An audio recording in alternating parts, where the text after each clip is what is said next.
Hello everybody and welcome back. This is week number 1 of the EU portion of the Quake World Championship qualifiers. So we're down to our top 16 players in our Duel tournament. We've seen 2 series already. So the 2 players that will be moving on will be Zron, who already made it through the first series, and Noctis, who won the second series. But we're going into our set number 3, which is strenx versus Nitrino. So, like I said before the break, this is an example of 2 players that we actually haven't seen on the stream itself. So, both of these guys qualified on Thursday, but we didn't see anything of them on the way. Let's not forget there were 700 people that signed up. So a lot of games. I'm assuming that's a lot of people that we only have so much time to stream certain games, and we just physically cannot do everyone. But that's the beauty of this today. You know, these playoffs today, where it's the best 16 players of the week, and we get to see all of them, and that's what we get to see today. Now, I'm excited to see what sort of champions we see selected, because today, by itself, we're seeing a lot of sort of the familiar faces, a lot of Nyx, some Anarchy, one Anarchy, Noctis, because of how well he's been playing overall. But I think a big one is specific champions for specific maps, and that's what we're seeing more than anything else. Now, it's kind of funny that you should mention that, really, because Nitrino has actually had one of my favourite matches so far, which was in 125 FPS. It was Nitrino versus Cooler, and Nitrino ended up making a really good comeback against Cooler with Galena on Corrupted Keep. That was Nitrino in that game. That was the match where it was the totem on the heavy armor and the rocket. I know the one you're talking about. The rocket versus Cooler's Blaskovich just threw the greatest gravity known to man, just hit him, and it just happened to put him down directly on the totem. It fragged him in like a 2-piece combo, and then he got a good spawn on the Ranger and finished it off. And it was a really good comeback that put Nitrino, I believe, if memory serves me well, into grand finals of that tournament versus Toxic. So it was a really good performance from him. He is definitely seen as a superb player. Then again, strenx, on the other hand, is also... I mean, every player in this top 16 is superb. Strenx is no exception. This guy is phenomenal as well. And we're expecting a good series. We've had some really good games so far, and I'm expecting this one to be no different. Well, let's not forget, you know, Toxic versus Ron. We were told to expect, you know, a Toxic, I don't want to say free win, but, you know, a strong assumption that Toxic would win. Everyone kind of saw him as the favourite, but we all knew Zron was good, but he played so well in that series. And that set came down to, that series came down to 2-1 in Zron's favour, with 2 overtimes of the last final rounds. They went on for quite a while, down to the last frag twice in a row. And then after that, Noctis versus Luminous. Noctis with quite a comfortable 2-0, I think, overall. But Luminous definitely showing signs of life, especially early on in that series. So we expect to see what we're going to see here with our third. Let's not forget, we've got plenty left to come today. Obviously, we've got plenty of Duel left, and then Salvation, Sacrifice, Salvation. That's not even close to the same word. But either way, we have 8 matches lined up, and this will be number 3. So we have plenty good to go. And then obviously we have Sacrifice afterwards, which will be 4 matches between 2 teams each. So there's plenty of Quake left throughout the course of the day, but our third series I'm really excited to see, because as you mentioned, we haven't seen, at least on this broadcast, you know, on the sort of the Quake Champion stuff, we haven't seen a huge amount of them in the World Championship, but no doubt we're going to see these guys now, and it's going to be some good games. You mentioned champion picks. Obviously, Ruins for Sarnath is the map we're always going to be on, because the map will be predetermined throughout each respective rounds. Obviously, this is the round of 16 in the Duel tournament. Immediately, though, we see Nitrino going in with the Nyx first. Now, I think the Russian players in particular, Nyx first is a very popular strategy among those guys. Like, they really seem to rate this character first quite highly. But on the flip side, we have the Scale Bearer, Ranger, and Blaskovich as well. Really finding out who the third champion is. It's going to be Visor on the side of Nitrino, and Galena on the side of strenx. Now, this interests me, because Galena we don't see much of in Duel, but when we do, it's for a very specific reason. And we say this a lot, because it's kind of always relevant whenever she gets picked, but it's that area denial with the totems. Ruins of Sarnath, I actually believe it was Cypher we saw do this once before, where on this map specifically, Galena can be really useful, provided you really get your stuff set up, and that's it. You know, if you can get your totems where they need to be, and then you start controlling the power-ups, you can be quite a nightmare, you know, and Duel can seem quite snowbally, where you get a frag, and then you make sure all the power-ups going in your favor, and you make sure that you're keeping control of all the weapons. Galena sort of adds an extra layer to that with the totems, you know, sort of beyond just physically being there to stop them. You then have those sort of like extra elements to stop your opponent from being where they want to be. Well, Ruins of Sarnath in particular has a lot of areas where, as a player, you kind of can't help but go to certain areas. You have to navigate areas in certain ways because of just the nature of jump pads, which are very prominent on the bottom and at the top. And the teleporters, you know, the teleporter near Rocket Launcher or the teleporter near LG as well. Galena can be a real headache and really force you around certain areas and make it a bit difficult for you. Now, strenx, immediately though, with Galena first. We don't see this very often. Hopefully it works out for him though, Galena being, like I said, quite a momentum-heavy character. So if you pick her first and then have time to set up for the rest of the time, but that right there is a core problem. If you can see the totem and you're actively fighting Galena, you can destroy it, especially if you've got access to a rocket with that AoE damage. Now strenx immediately put the totem down near that teleporter entrance, so I think it's pretty clear exactly what strenx has in mind when it comes to putting those down. However, it catches him out immediately. Forces the Ghost Walk, but Nitrino using it aggressively. strenx gets caught off guard. Takes one rocket. Can he survive? Oh, but Nitrino doing a little bit of damage to himself with a rocket. That rail taking him down to 4 HP. There's no way Nitrino can run around to fight now. But fortunately, right near the Mega Health, was able to keep himself alive. strenx able to control the heavy armor. Orbi gets caught on the way up. This could be disastrous, and it is. strenx goes down. Nitrino with the first frag of the game. So for the duration of this round, we will not see Galena anymore, which means no more totems going on for Baskovitz. Caught a really good spawn, though. However, strenx with that vital rail just to stay alive and keep Nitrino from being too aggressive. It's the second time that strenx is able to take Nitrino down to low health, but just hasn't really had the HP himself to follow it up. Quite a common story, I think. If you're going to take damage, at least make sure you're dishing it out just as good. But again, that heavy armor's going to spawn and strenx onto it. Well, this is Blazkowicz versus Nyx now, though, so provided strenx can catch her without the Ghost Walk available, that should be Shred City with the dual wield. Well, that's going to be the important element right now, is making sure that when you go in for your dual wield, make sure her Ghost Walk is down, otherwise she'll basically just completely nullify on reaction. And these guys do have reactions. It's almost part of being a good Quake player, right? It's being able to see what's going on, know where they're going to be, and then react to if they are there where you think they're going to appear. And then this heavy armor's picking up any second now. Nitrino's probably going to grab this. Yeah, you can tell the hesitation, because as soon as he picks it up, strenx is going to hear that he's down here. Absolutely. Or maybe Nitrino's just trying to bait with it. But strenx definitely knows a thing or two about Duel. Second at QuakeCon 2011 for Quake Live. So I mean, it's That's not a bad accolade going into this. No, in this kind of competitive setting, especially in Duel for a Quake World Championship, which does conclude at QuakeCon. You know, some of these players, they've been there before. You know, this is not their first rodeo. strenx quite low on health, though he has to be really careful. Nitrino quite slow and steady, but still with a very strong lead. Catches him point blank. No, he misses the rail. That could have been disastrous. And strenx with that massive damage to Struck, but he's still going to get the frag. Nitrino with 1 HP surviving. You know, strenx is not going to be happy about that one. I don't think strenx actually knew that he survived with 1 HP, but if he knew, I think it would just make him feel so much worse. I mean, when that happens, it's like a great situation if you're the one that survives, but if not, it's like, ah, that should have traded. And it does a lot to your morale, that's for sure. Unfortunately for strenx, though, Nitrino a 2-champion lead right now and looking like he's not slowing down whatsoever. Well, speaking of slowing down, if Nitrino wants to slow the match down to a snail's pace, he can definitely do that. There's 2 minutes left on this round in particular, but again, he's got that champion advantage. Oh, is this going to be a fight? No doubt. Ghost Walk, so he can get out if he needs to. Oh, he did minimal damage, actually, but even though strenx did that point-blank rocket, because he's playing as Ranger, he's going to do minimal damage to himself because of that passive. Yeah, he's predicting he's going towards the heavy armor now. Can't see him, isn't going to take the shot. Yeah, not a huge amount he can do about that one. strenx getting the mega health as well. Sort of trying to ride that wall across.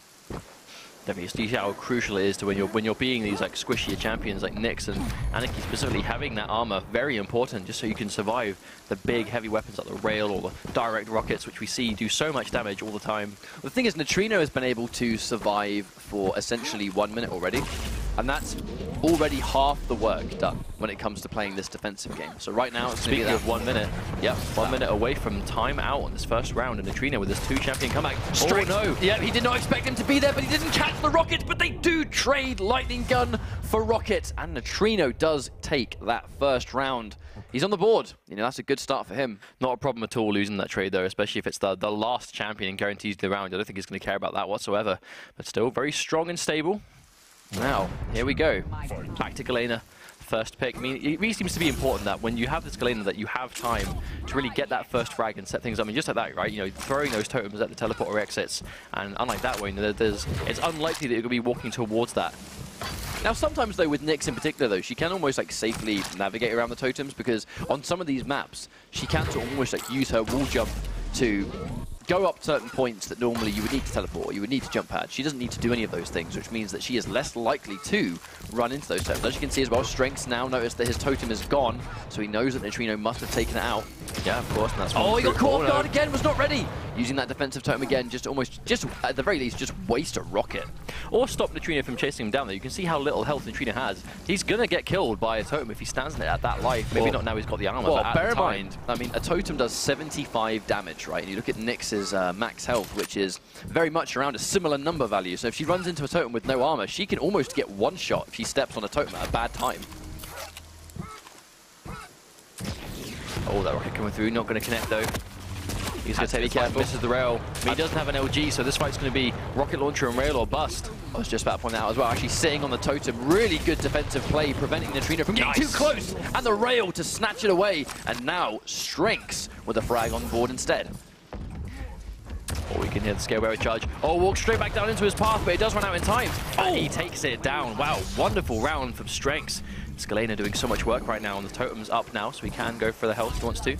Again, denying that jump pad. Bear in mind, it's going to be Visor. He's not going to have that sort of air movement that some champions have. If he jumps into that totem, it's going to be big damage, especially now he's just eaten a rail as well. There were two totems in play. I think he's destroyed one of them. Yeah, the one near the teleporter exit, but the one down near the launch pad, near the heavy armor is still available, but might not even matter if he can connect this rail though. Nitrino with barely any health left whatsoever, but strenx unfortunately missing two of them.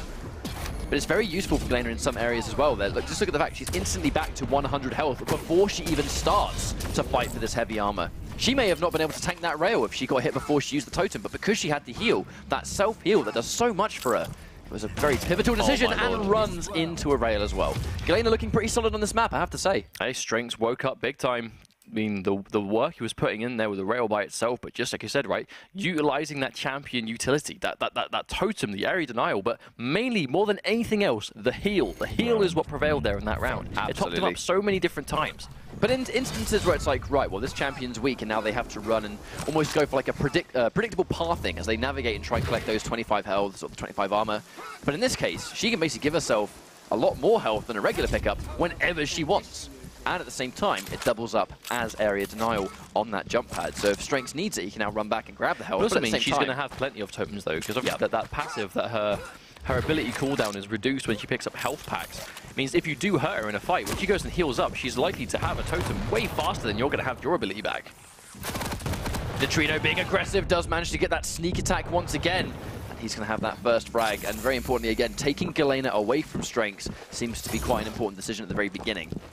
We'll have to see if he can do the same amount of work with his Blaskovitz. We've already seen Nitrino do really well in that first round with Nyx on his own. Ever so slightly missed that rail as well. Hair's length, I think. But again, it's going to be Nyx versus Blaskovitz. I really feel like Nyx does a really decent job versus this champion because, again, the dual wield is so prominent with that Ghost Walk, just nullifying it completely. And they both have quite long cooldowns, so it's fair to assume. Hang on a minute, strenx looking for the reappear, but Nitrino definitely does not have the health to fight. Heavy armor is up though, so Nitrino's going to be able to keep himself topped up. Strenx though with plenty of health to work with. I think he just picked up the Mega. Yep, they both traded heavy armor for Mega health once again. But because of the pay attention as well to the length of the cooldown. For the Ghost Walk is about 40 seconds, and for the Dual Wield it's about 50. It's fair to assume that when they next have their ability available, they both will have it ready. But right now, sort of being slowed down once again, Nitrino really sort of hovering around this Mega. I think he just really wants to make sure that he A, has the timer on this, and B, has that health. Because, you know, if you are against Blaskovitz, you're just going to be having a ton of health over you, and this shred potential, you need as much health as you can get just to survive. They are taking the Mega health. I think he's not really expecting going in for a preemptive dual wield just in case Nitrino went in for the kill, but he's taken big damage and strenx as well. They're really trading big damage for big damage at this point. Indeed, picking up a couple of these hourglasses though, just to get that Ghost Walk back as often as possible. We kind of need that in every fight. If you can help it, and that airborne rocket direct, and he lands on. I mean, that was just a 38% rocket. It wasn't even that much, but he'd taken so much damage because of that delicious direct hit. And now strenx back onto his Ranger. All gets tagged by the rail though. Ranger expects to come back by himself, but Nitrino looking really strong right now, just controlling the Mega health more than anything else, just making sure he's as topped up as possible.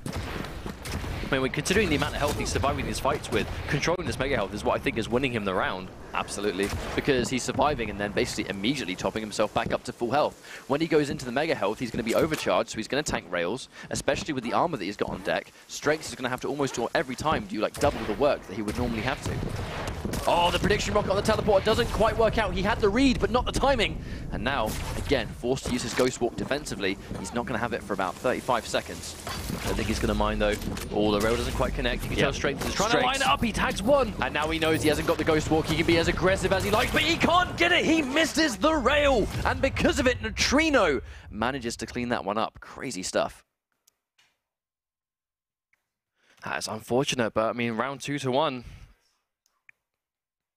Right, so 3 out of 5 rounds, though, bear in mind. Still one more. Once again, Nitrino already actually quite a convenient spawn for how he's been playing this match so far. Absolutely, but right now, strenx has been really solid on that Galena. Gets a lightning gun trail as well, takes him out. And there we go, off to a good start already.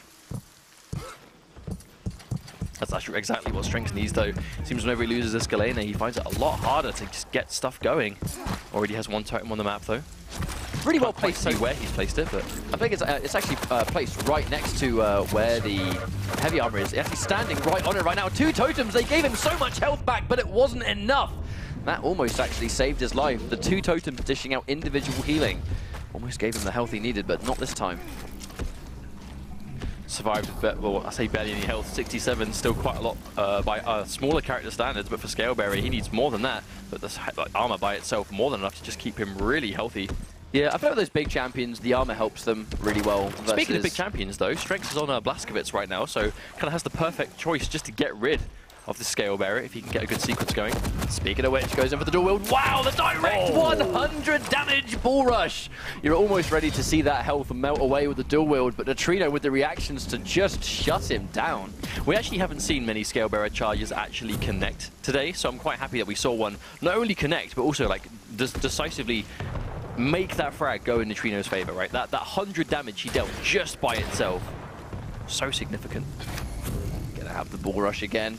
At the same time, though, Strenx with the dire orb, he's going to be able to sort of dodge that bull rush if he wants to. As you can see, the heavy armor spawning right now. And very shortly, the mega health will follow. Oh, no, misses the pickup. Not too... Oh, no. Oh, wow, misses it. However, because he picked up the mega health, he can really afford to make that mistake. He's still got so much health to work with, especially with the rocket. 100 HP! There's more than enough health that he needed, and Nitrino is now 1 game up on Strenx. Indeed he is. That was a really good round for him, though. I mean, that Scalebearer putting in a lot of work. We didn't really get the chance to see too much of Scalebearer overall before that, but obviously now, being a worthy pick. In Scalebearer, we saw him almost every game in Sacrifice, and every now and then in Duel. A lot later on into the stream, we saw him on Thursday, but kind of put to different amounts of use. So definitely nice to see that, you know, again, these players here in this top 16, even though we might not have seen either of these players on Thursday on the stream itself, have got these teams and they're being put to good use. And Scalebearer, particularly on Ruins of Sarnath, seems to be really strong. He's got a lot of space to run around, you know. I mean, he's got lots of room to build up the charge as well, because bear in mind, obviously, the longer you charge, the more damage that you do.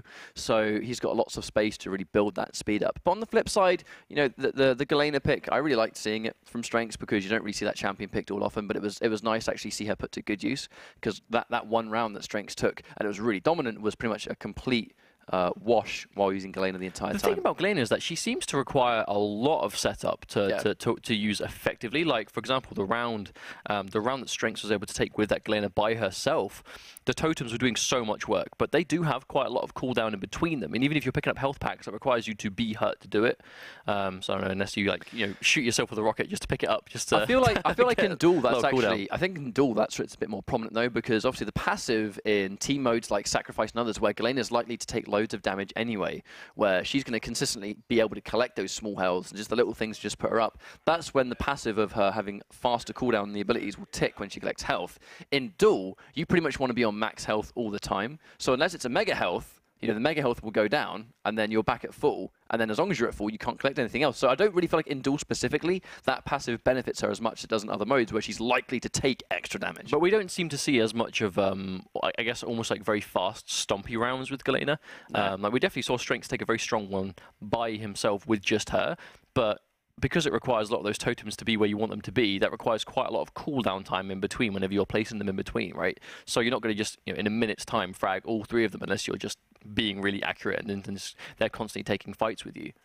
So we're in a position now where the map is currently being changed. So again, because strenx was the one that lost the map, he now has the freedom to choose the map that he wants to choose. But at the same time, you know, everyone's going to be comfortable with every map. But as we've seen already in this tournament, it's some of the times I think it's like personal picks, you know, where Zron basically went, you know, I want Blood Covenant. Went straight into Blood Covenant. Like, even in the end game stream, he knew exactly what map he wanted to pick. They went straight into it. They wasted no time. But because of that, he essentially just, you know, that one map on Blood Covenant where he wanted it, it was a wash. Like, almost 3 straight rounds. Very dominant performance there.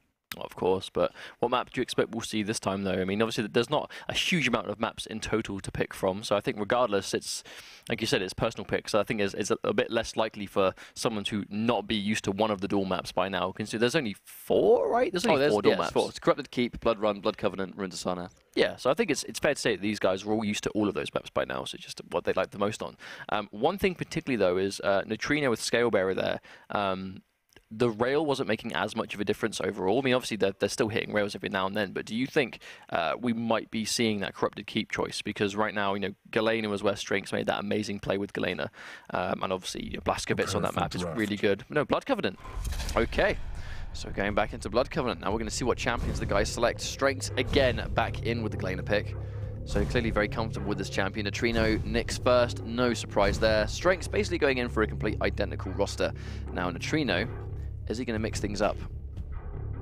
Well, he's already gone for a Ranger, so he's gone for the same Nyx and Scalebearer. So he's actually gone for a Ranger instead of Visor here, which is quite interesting. But at the same time, strenx. Well, it's Ranger on Blood Covenant, right? It's a very good map for Ranger, I think. But one thing that really stands out about strenx's composition, though, is no Nyx and no Anarchy, which isn't something that we tend to see every now and then. Yeah, it's definitely, I guess, not traditional from what we've seen so far, but it's a unique composition. It's a unique team of characters, and to be honest, the fact that he's in top 16 means that, you know, he clearly knows what's going on. He's got confidence in the champions he picks, and we did see his Galena put in mad work on Ruins of Sarnath, so I'm very excited to see what he pulls out here.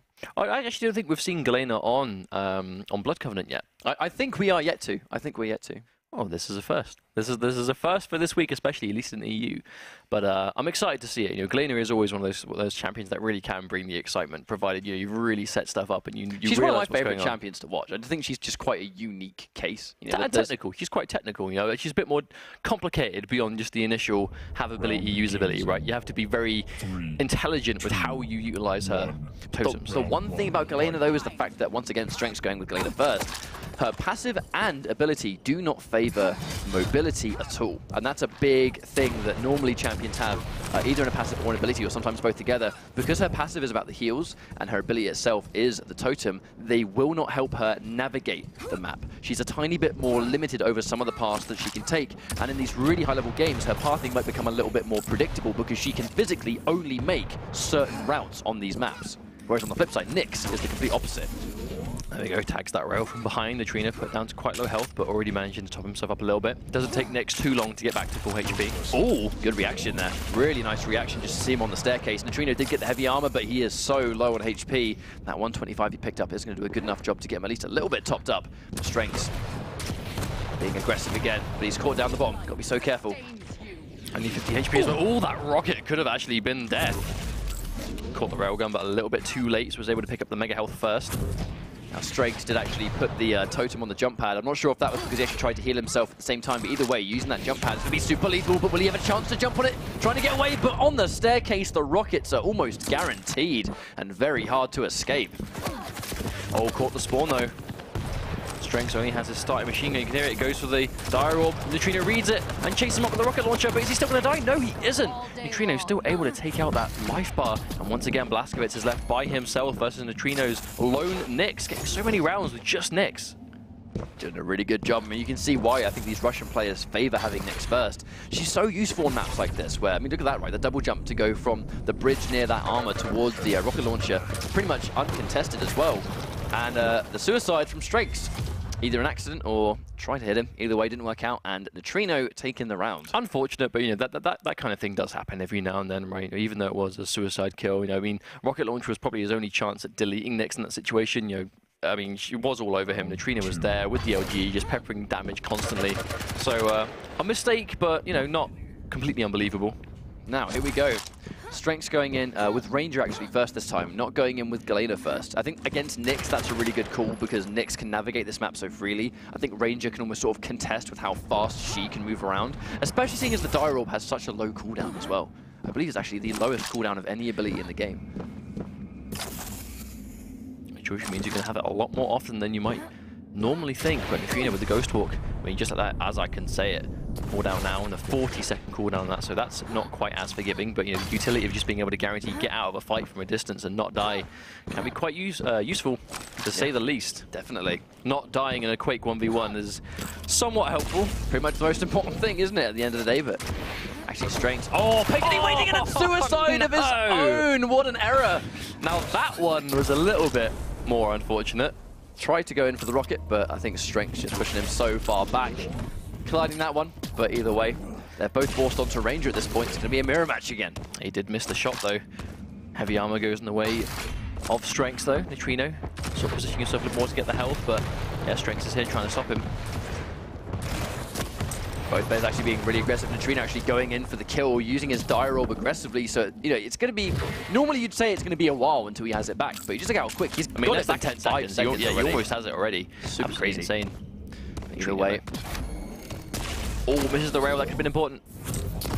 He actually opts to teleport to it. Quite a gutsy decision, but it isn't going to pay off with the lightning gun. Tries to go for the rocket and strenx with the cleanup. Teleporting to that Dire Orb, I think, was, you know, definitely like a make or break decision. It was definitely very all in, right? Because if he got that kill, that was it. But unfortunately, what is it with people killing themselves in this round? What's going on? 1-1. To be fair, he did it via a scale barrel that was running at him very fast. Like with immense speed. That does make a lot of sense.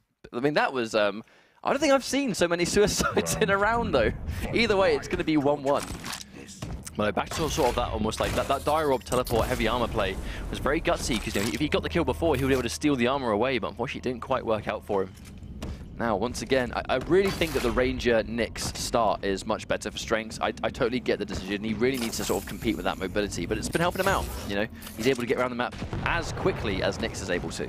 Also, it's very different C2 players being a lot more aggressive to each other in this match. You know, normally today, everything's been quite passive, very slow paced, but these guys are content just going in on each other. It's a mixture of styles at the end of the day. These guys know what's on the line, but at the end of the day, if you've got a really good game plan and you're going to stick to it, confidence to stick with your plan, you know, that's really important.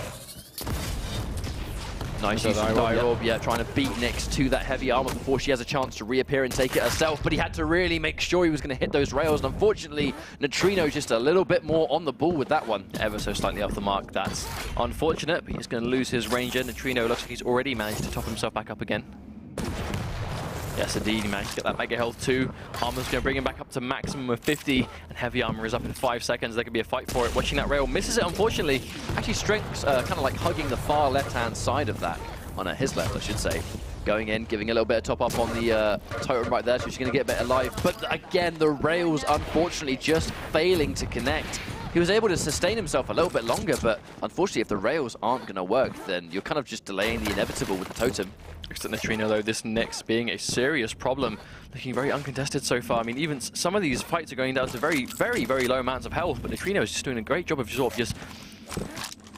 you know, savoring and holding on to health, right? Even if he gets really low, he tops himself back up to max health, max armor, almost instantly every time. Oh, what a flick. That was a fantastic shot. Wow. And one good shot to another. Nitrino, man, on match point right now. He's on fire, man. Nitrino is on fire, hungry to qualify for regionals, man. He's 1 round away from doing so. That was such a fast reaction, too, because he was prepared for strenx to be going for that heavy armor. But the very millisecond he saw Blazkowicz on the bridge, that flick was one of the fastest we've seen today. Oh, he's in the zone. Uh-oh. He's in the zone. Misses that one, though. No, commentator's curse. But he gets that one. Oh, he's 3 back-to-back. I think it's the testament of the heavy armor, but even after 3 rails, that machine gun is going to do the job just like that. strenx now back on Galena, but Nitrino riding so much momentum, catches it again, gets another rocket, make that 3 and 1 champion away. Nitrino is going to move on, and he will be our 3rd placer in this regionals. Nitrino's Nyx is absolutely ridiculous so far. I mean, these rails and rockets combinations are being just incredible. It's the gameplay of someone who's really hungry to qualify. 30 seconds, we're just over 30 seconds into this final round, and Nitrino, this is aggression we haven't seen today. I was just saying, this is gameplay of someone who's really hungry to qualify. He wants to be that 3rd qualifier. Only one champion potentially away from him actually doing that, especially with the rampage he's on right now. Looking to be on real top form. He's got the high ground. This is going to be hard. strenx has to get away. He's going in for the kill, and he does! Wow, that final rocket is all he needs to get it through. Wow, Nitrino on fire. That was a really well-played match by Nitrino. I mean, it just, as each round went on, I just feel like he started to sort of almost feel himself a little bit more and more, to the point where in that final round, it was just 3 champions straight in basically like a minute's time. But he will be our 3rd qualifier for the regionals for EU, deciding who's going to actually make it to the Quake World Championship at QuakeCon. So he can almost like, you know, he can almost sort of sit pretty now. He knows that he's got the comfort to just wait while the rest of his competition is now trying to qualify in the other 3 weeks. He can practice in his own time and he can study the rest of the competition. I like how we're almost getting to a point now, though, that some of these more successful players today are really starting to shine with specific champions, right? Even though they do seem good with like an overall team, they have that first pick and they seem so confident. Like, you know, Nitrino on Nyx, Noctis on Anarchy, you know, Dron, Ranger. Like, you mean, that 1 HP survival was pretty clutch.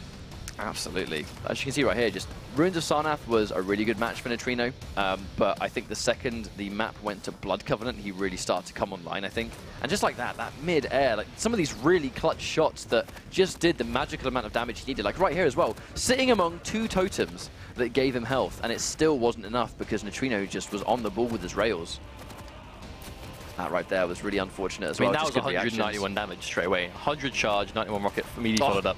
And then that suicide was most unfortunate because he shot it right before he just got railed, and that was another one. Yeah, but that was Scalebearer's fault, really, if you think about it. It was point blank. He body blocked it and kept it from going, but that was a really good shot as well. That last minute flick, and you got the rocket. But as it's just a really good demonstration, I think, of just how well Nitrino played this map. I mean, he tanked 3 rails here. I mean, even before that replay, there was another rail before that as well. So although the Galena pick didn't quite work out, I'm sort of happy that we saw a little bit of champion variety. And again, no doubt that we're going to see strenx again in coming weeks. Oh yeah, and I feel we'll almost be saying that at the end of every series, but it really does reign true. This is week 1 of 4. I just saw our next match. 4 total weeks for these guys to qualify. You know, if you lose this week, unfortunate, but, you know, obviously better luck next time. You will be able to see them again. Week number 1, you've got plenty of time. You know, you've got plenty of time. If you don't quite make it this week, you've got 3 other events that you can take part in. And coming up next, Rel versus Agent. Ooh. We will be seeing Agent once again. No doubt this is looking to be a pretty good match as well, on paper at least. So while we get this match underway, we're going to go for a quick break. But don't go anywhere because we will be right back.